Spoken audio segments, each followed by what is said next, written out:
What if one of the most common reasons for fatigue, bone pain, low mood, and weakened immunity after 50 could be addressed with something as simple as sunlight, and most people are completely missing it? Researchers estimate that more than 40% of American adults are deficient in vitamin D. Among adults over 50, that number is significantly higher. And unlike many nutritional deficiencies that produce obvious symptoms, vitamin D deficiency is frequently invisible, producing effects so gradual and so widespread that most people never connect them to a single underlying cause. Today, we're going to walk you through exactly what vitamin D does in the body, why deficiency becomes so much more common after 50, what it's silently doing when levels are low, and what the evidence says about correcting it. Most people think of vitamin D as a conventional vitamin. It isn't primarily. Vitamin D is a hormone precursor. When ultraviolet B radiation from sunlight hits the skin, it triggers a conversion process that eventually produces calcitriol, the biologically active form, which functions as a hormone, binding to vitamin D receptors found in virtually every tissue and organ in the body. Vitamin D receptors have been identified in the brain, the heart, the immune system, skeletal muscle, the pancreas, and the lining of blood vessels. The range of biological processes it regulates is extraordinary, and correspondingly, the consequences of deficiency are far-reaching. So why does vitamin D deficiency become so much more common after 50? Number 1. Skin efficiency declines with age. The skin's capacity to synthesize vitamin D from sunlight decreases significantly as we get older. Research has found that the skin of a 70-year-old produces roughly 75% less vitamin D from the same sun exposure as a 20-year-old. Number 2. Sun avoidance and indoor living. Many Americans over 50 spend the majority of their time indoors. Those who do go outside frequently use sunscreen, which blocks the UVB radiation necessary for vitamin D synthesis. The result is that even adults who believe they're getting adequate sun exposure may be generating very little vitamin D.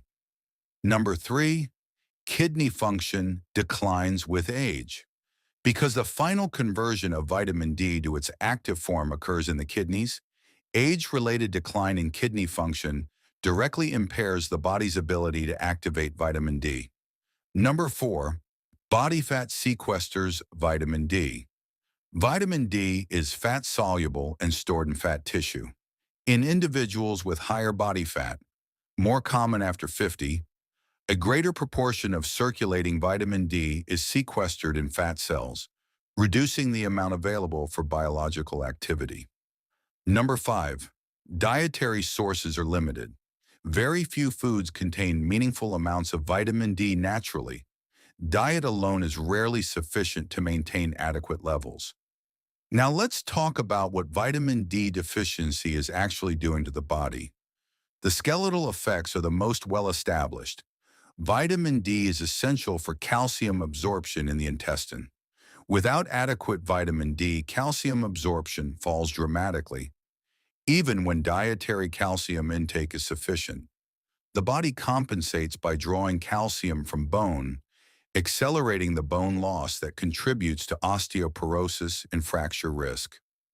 Low vitamin D levels are consistently associated with reduced bone mineral density and significantly higher fracture risk, particularly hip fractures, which carry serious consequences for independence after 65.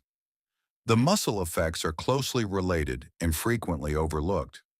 Vitamin D receptors in skeletal muscle play a direct role in muscle protein synthesis and function. Deficiency produces measurable reductions in muscle strength, balance, and physical performance. Low vitamin D levels are independently associated with increased fall risk, not just because of bone weakness, but because of the direct effect on muscle function and coordination. The immune effects are profound. Vitamin D supports the production of antimicrobial peptides, the immune system's first-line defenders. It modulates the inflammatory response, helping to prevent the chronic inflammation we discussed in our first video. Deficiency is associated with higher rates of respiratory infections, autoimmune conditions, and inflammatory disease. The cardiovascular effects are increasingly recognized. Vitamin D receptors are present in cardiac muscle cells and blood vessel walls. Research has found associations between low vitamin D levels and higher blood pressure, increased arterial stiffness, and greater cardiovascular event risk. The brain and mood effects are striking. Vitamin D receptors are widely distributed throughout the brain, including in regions involved in mood regulation and cognitive function. Research has found associations between low vitamin D levels and higher rates of depression, cognitive decline, and dementia. Vitamin D plays a role in the synthesis of serotonin and dopamine, the same neurotransmitters we discussed in the context of thyroid function and chronic stress. The metabolic effects connect vitamin D directly to conditions we've covered throughout this series. Vitamin D receptors in the pancreas influence insulin secretion and sensitivity. Deficiency is associated with higher rates of insulin resistance and type 2 diabetes. Now let's talk about what to actually do. Number 1. Get tested. The only way to know your vitamin D status is a blood test measuring 25-hydroxyvitamin D. Most guidelines consider levels below 20 nanograms per milliliter deficient. Many researchers suggest optimal levels for adults over 50 are closer to 40 to 60 nanograms per milliliter.